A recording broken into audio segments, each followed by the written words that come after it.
In every marketplace, visible or hidden, the illusion of shortage fuels desire. People crave what they believe they might lose. The art of fake scarcity is not about limits, it is about suggestion, the whisper that says, only a select few will get this. In that whisper lies control. Scarcity plays on the primal fear of exclusion. When humans sense scarcity, their rationality shuts down, replaced by panic and urgency. It triggers an ancient survival mechanism that tells them to act before the opportunity disappears. Desire becomes desperation, and desperation becomes obedience. Marketers and manipulators have learned that limitation equals power. Remove choice, add deadline, and watch demand ignite like fire in dry grass.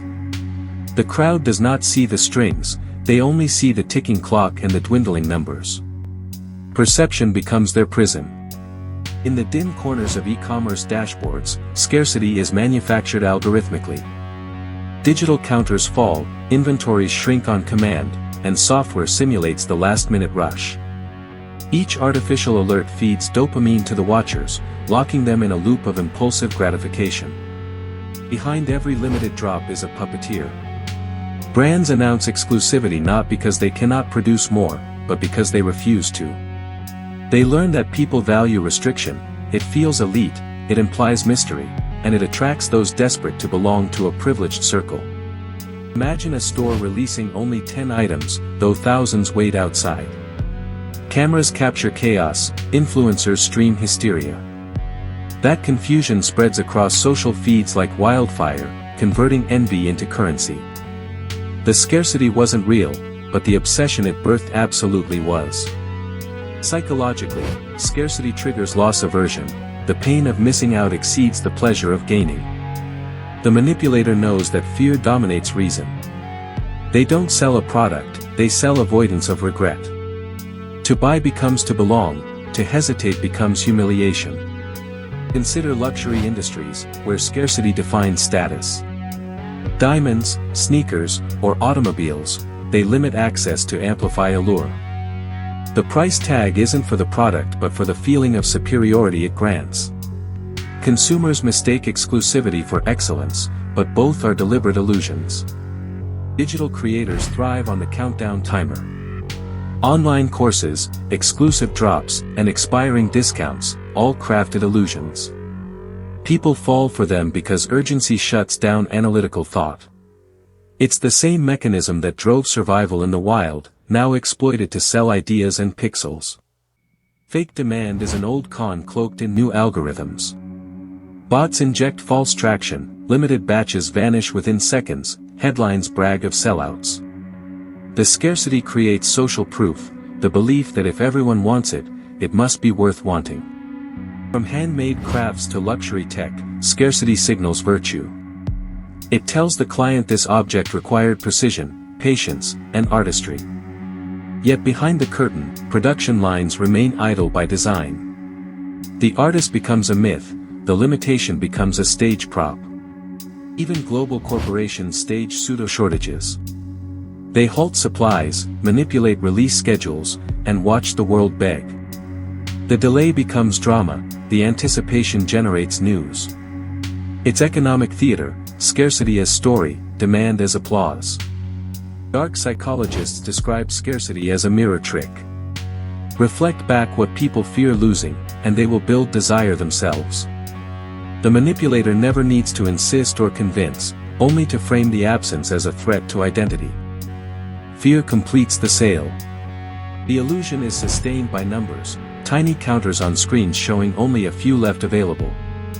That false statistic infects the viewer's mind, elevating instant gratification over deliberation. Every click feeds the algorithm's hunger, converting panic into profit. Fake scarcity also thrives in culture, not just commerce. Music tickets, private memberships, and curated experiences, all claim limited access. Yet each limit is carefully engineered to reinforce hierarchy, to remind the many that they are not part of the chosen few. Social proof amplifies scarcity like a megaphone. Watching others chase something validates its worth subconsciously.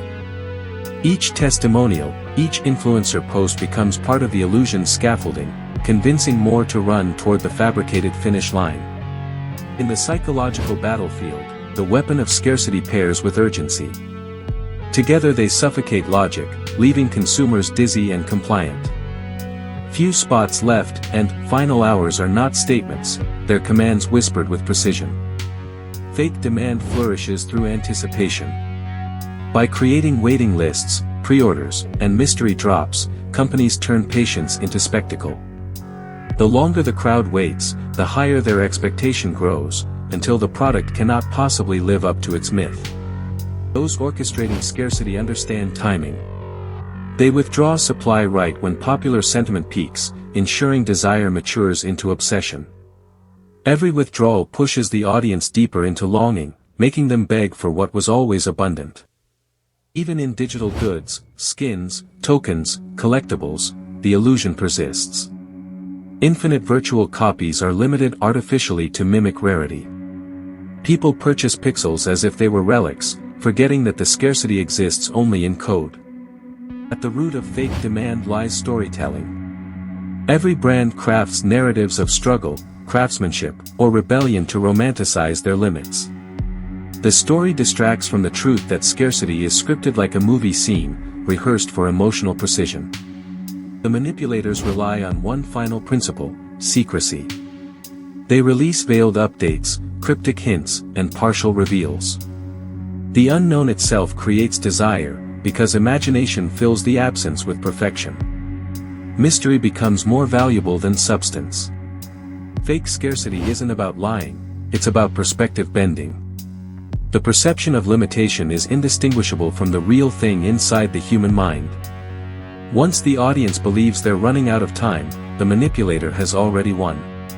Psychologists studying behavior describe this as the scarcity heuristic, a shortcut in thought where rarity equals importance. Manipulators exploit this cognitive bias effortlessly. The more limited something seems, the more seriously the mind treats it. Luxury houses often destroy unsold stock, not from necessity but performance. Setting fire to excess is cheaper than losing allure. The act of destruction feeds mythology, symbolizing superiority even in waste. It tells the world, desire is our product, not fabric. Once scarcity is embedded, the market sustains itself. People resell, inflate prices, and generate hype independently of originators. The manipulator simply watches, having turned psychological momentum into perpetual motion fueled by envy. Fake demand also thrives on repetition. Release scarcity, flood attention, retreat. Each cycle renews curiosity and absence. The manipulator never reveals the trick, they let the audience crave the next miracle. Use of influencers heightens credibility. When followers see someone they admire struggling to obtain something, their yearning multiplies. It converts product scarcity into social scarcity, the fear of missing out on status itself. A darker layer emerges when politics, economics, and culture adopt the same template. Policymakers control scarcity to shape behavior, ration information to steer emotion.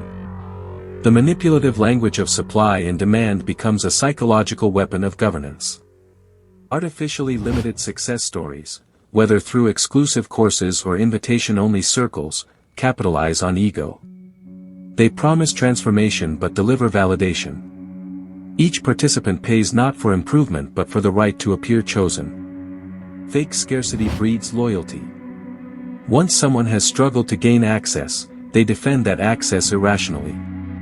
The manipulated become advocates, spreading the very illusion that ensnared them. Emotional investment replaces skepticism. The psychology of scarcity intertwines with belonging.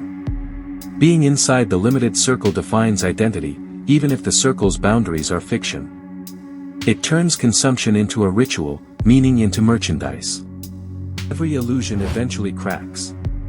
When oversupply leaks or deception reveals itself, trust shatters, yet memories linger.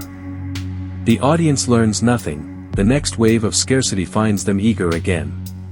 The mind forgets truth faster than it forgets desire. In this dance between truth and illusion, power belongs to the orchestrator who understands urgency's chemistry. They need not force, they only hint, and the world responds. Fake scarcity becomes a symphony conducted by invisible hands. So next time you see "only 3 left" flashing on a bright screen, pause. The scarcity might be digital smoke designed to mask abundance. The game isn't about selling an object, it's about selling a reaction. Scarcity is the oldest illusion in commerce, a shadow that never fades. It thrives because humanity fears emptiness more than deception. As long as that fear persists, the illusion will continue, one limited drop at a time.